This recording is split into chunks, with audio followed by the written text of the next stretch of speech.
Denise is here right now. Beautiful songs. You've chosen the songs yourself, I guess? Yes, all of them? I wanted to put songs in that sort of mean something to me from the 80s and 90s. So Steve Anderson, my music producer, has reworked them, and from the original versions that were all very poppy. You know, like the Sonia song, Never Stop Me From Loving You, was like a fizzy pop song. Absolutely. So we've stripped it down, turned it into a really pretty ballad.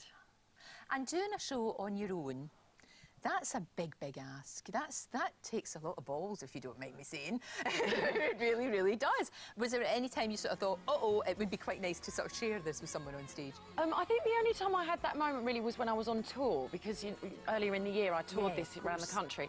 Because you do the show and then I'd go back to a hotel room and I was on my own. But actually the nice thing about being at the Arts Theatre in the West End is I get to go home every night to my own bed. Fabulous. I get to spend my daytimes with my daughter, Betsy. So actually it's all right, and I'm really loving it. It's a great theatre to be in, and it feels like the right setting. Because I always wanted this play to be in an intimate space, and on tour I played quite big venues, whereas the Arts Theatre is a small theatre, and it's set in a hotel room, and it feels like the audience are with you, because I break the fourth wall and I'm talking to them throughout the whole play.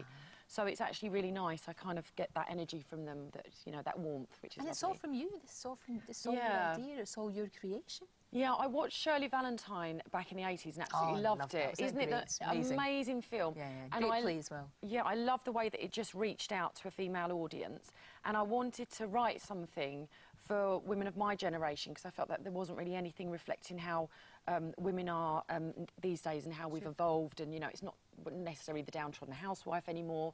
A lot of career women are out, you know, making their own money, and I wanted to sort of challenge the question whether you can have it all, because that's something I'm always asked in interviews. Yes, I bet you and are. Yeah, and being a career woman myself, so I thought, you know, it'd be quite nice to just put that into a play, and I've woven within the story lots of personal experiences of my own, so they're all kind of tucked away within the story. Some funny things. It's a very funny play. It's also very moving, because in the second act it takes a little bit of the story takes a bit of a turn. Right, and we all sort of feel as if we have grown up with you. We know you very well. We feel that we do anyway. And you mentioned your little girl.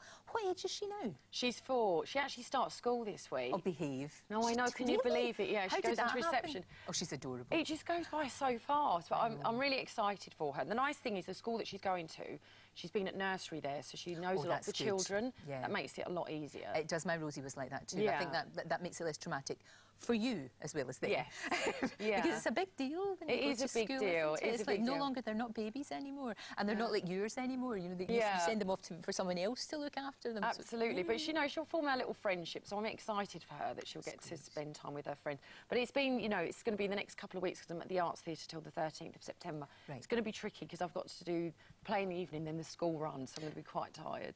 Right, exactly. So you have to, with both sides of the day. And what I think is brilliant, the way that you've got, and I know it's really sad that you split up, but you've got your daughter together. You always have a relationship together, and you've done it in a really civilised way, which is brilliant.